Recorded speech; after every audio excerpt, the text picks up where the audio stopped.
కోట్లు ఇస్తాను, 15,000 కోట్లు ఇస్తా అన్నాడు, 5 బస్సులు పెడతా అన్నాడు.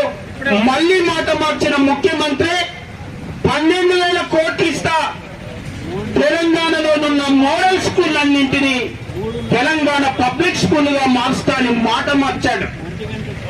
Young India integrated residential schools ఈ రాష్ట్ర కేబినెట్ సమావేశపరిచి ప్రతి తెలంగాణ పబ్లిక్ స్కూల్ కు 119 నియోజకవర్గాలలో శంకుస్థాపన చేసి ప్రతి పాఠశాలకు 200 కోట్లు ఇస్తాడు మొదట.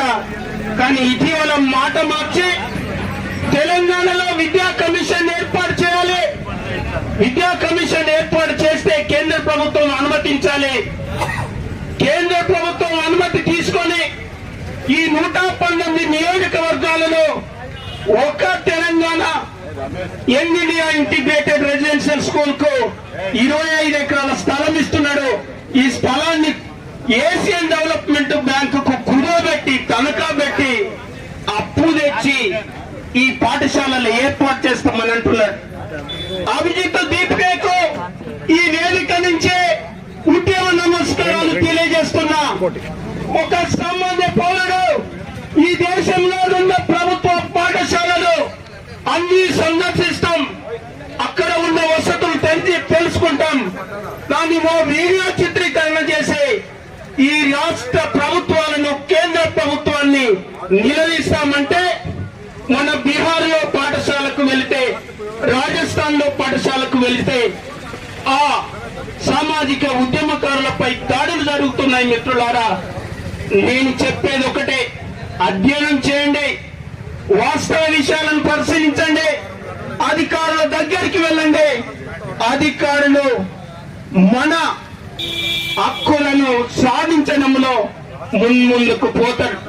మా కేజీబీవీలు వెట్టి చాకిరీ చేస్తూ ఉన్నారు, కనీస వేతనం ఇస్తానని ఎన్నికలలో హామీ ఇచ్చారు.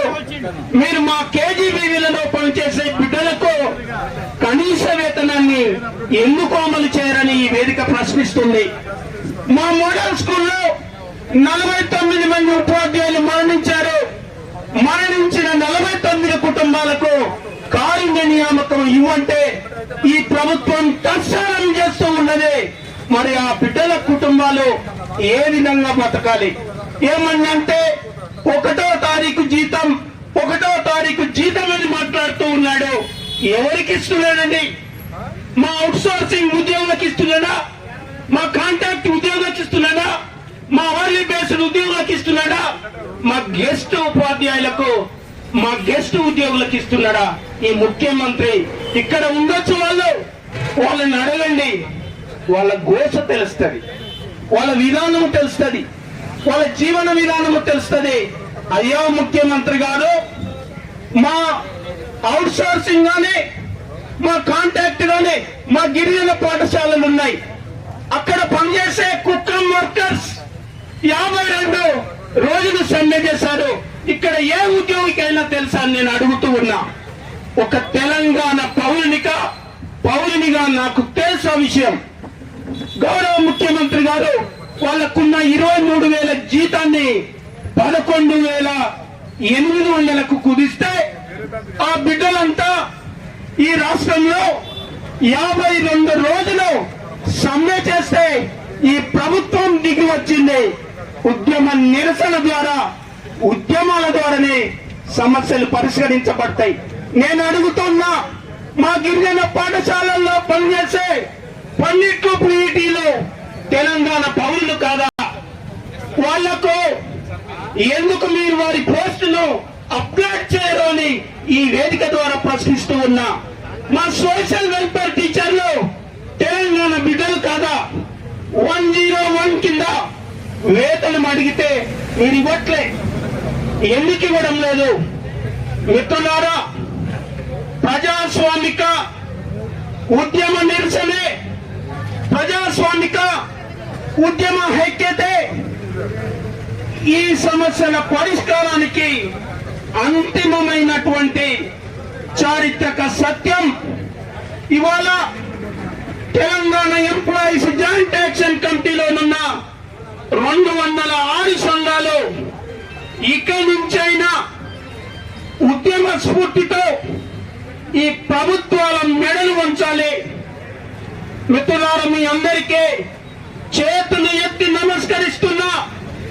ప్రభుత్వ పాఠశాలల్ని, ప్రభుత్వ కళాశాలల్ని, ప్రభుత్వ విశ్వవిద్యాలయాలను సర్వనాశనం చేయడం కోసం తెలంగాణలో Telangana public school, Telangana foundation school, young India integrated residential school, skill university, క్రీడా యూనివర్సిటీ, లైఫ్ సైన్సెస్ యూనివర్సిటీస్ పేరిట మొన్న పాలిటెక్నిక్ విద్యార్థులు లిటరల్ ఎంట్రీ లేదని జీవోఎంఎస్ నెంబర్ 97కు వ్యతిరేకంగా రాష్ట్ర వ్యాప్తంగా ఉద్యమం చేస్తే ప్రభుత్వం దిగి వచ్చి వాళ్ళతో చర్చలు జరిపింది.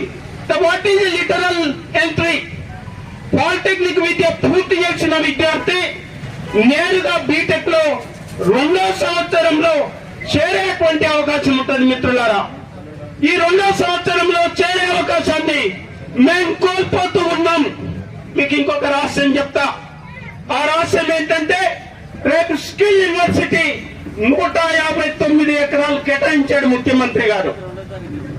159 ఎకరాలు కేటాయించిన సందర్భంలో ఆదాని గారు మేము స్కిల్ యూనివర్సిటీకి 100 కోట్లు ఇస్తామంటే ఈ తెలంగాణ బిడ్డ, అయ్యో ముఖ్యమంత్రి గారు, స్కిల్ యూనివర్సిటీ ప్రజలదా, పాలకులదా, పెట్టుబడిదారులదా, సమాధానం చెప్పండి అంటే వెంటనే తెల్లారి దిగి వచ్చి ప్రెస్ మీట్ పెట్టి, అయ్యా అదానిచ్చే 100 కోట్లు మా స్కిల్ యూనివర్సిటీకి వద్దన్నాడు.